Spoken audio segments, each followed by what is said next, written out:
This afternoon, I want to talk about the Raila Uhuru China trip and its implication on matters of 2022, and especially to Deputy President William Samoei Ruto. I know the papers are screaming about the return of Raila and Uhuru without the 380 billion or so that they intended to get from China for the phase 2B of the SGR that would then extend the SGR from Naivasha to Kisumu. But I think if you are a serious Kenyan, especially a political analyst or an analyst of any kind, and you think that Uhuru actually missed money from China, then you need to go back to school. Because there's no way Uhuru Kenyatta, President of the Republic of Kenya, son of the first President of this Republic, Mzee Jomo Kenyatta, and Her Excellency Mama Ngina Kenyatta, Mother of the Nation. There's no way Uhuru Kenyatta would miss money from China if he wanted money. So you are going to look for other things to say.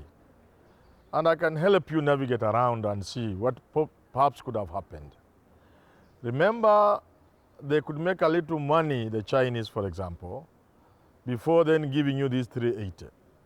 They have provided you with 40 billion to rehabilitate the meter gauge railway, you see, to extend from Naivasha to Kisumu.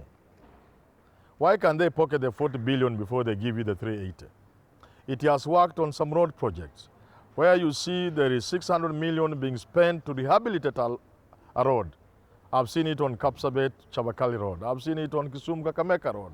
I've seen it, I think, on Ngong Road, where government spends hundreds of millions of shillings to rehabilitate a road, when in the next 6 months or 1 year, the same government is doing a major construction on the same road, meaning the money that was spent to rehabilitate that road has gone to waste. So that is just perhaps one of the reasons. Remember also the SGR was originally intended not to go to Kisumu but to go via Eldoret to Malaba. That is more politics for you. But more fundamentally, for those who are celebrating that Uhuru and Raila have lost the chance to borrow this money, must also remember there is a lot of politics about the borrowing. Many people in this country are not happy with the borrowing. They are not happy with the amounts of money we owe being calculated at every Kenyan, even the one born this morning at Pumwani Maternity Hospital, owing our debtors more than 100,000 shillings.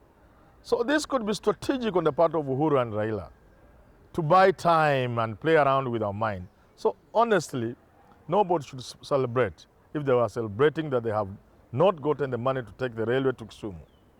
Because finally, in the fullness of time, that money will come, that railway will extend up to Kisumu. But what I want to talk about really is not that. Today, I want to talk about this trip.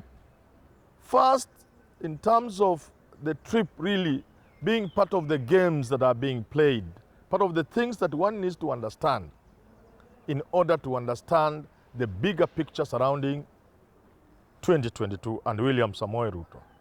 For starters, can you imagine Uhuru Kenyatta with his brother Raila Amolo Odinga in a foreign land, spending 2, 3, 4 evenings together, discussing over coffee, or maybe something a little more ambitious than that? My friend, Ruto ought to be worried. That is the angle I'm looking at. As indeed there are many things that have happened that should make Ruto very worried. Look at the withdrawal of security of people allied to him or politicians allied to him like Imani Ichung'wah. This is part of the script of the bishops coming from nowhere and saying they will not accept money, donation money from politicians, effectively timing William Samoei Ruto. I think an interdenominational harambe or function in Murang'a was cancelled the last minute to prevent Ruto from addressing that gathering. And this is going to pick steam where many church leaders. Remember, the Catholic Church is a church very close to the first family.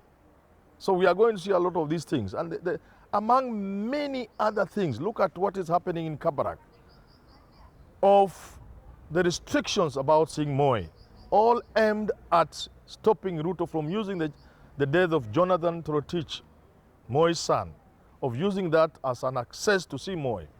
My condolences to the family of Moi, especially the family of Jonathan Torotich. What I'm saying is, if you look at those kind of moves, you look at Atwoli in Lamu. Atwoli says Ruto will not be on the ballot. I personally was scared. I even did a video telling Atwoli to explain and to apologize. But to my surprise, and this should worry Ruto, it seems Atwoli was resonating with the people. Atwoli seems to have been saying things many people support, because I expected the whole country to rise up against Atwoli and tell him, Atwoli, what is this you are saying about a Kenyan? Yet people are not only silent. A good number of people are supporting that.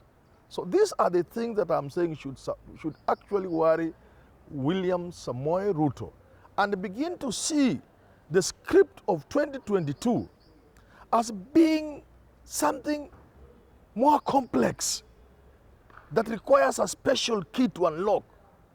That the people in these big families, they seem to be playing the game in a way that it's not very easy for you to penetrate. A game that is so subtle.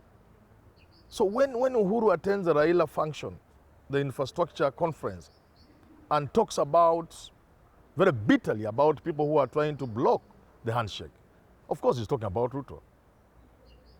Talks about Jubilee not being in the picture. They are not discussing Jubilee, they are not discussing ODM. But then my advice to Ruto is to be smart, because this is not a game you can penetrate when you have Raila Odinga, Uhuru Kenyatta, joined by Francis Atwoli, the guy of Kotu, all playing and weaving something around you. To get out of that, my friend, is not easy. To get out of that. So look at it in terms of the space they have had to talk about Kenya and you from China. Look at what the church is doing, being part of the script now, stopping you. Look at the withdrawal of security from your people.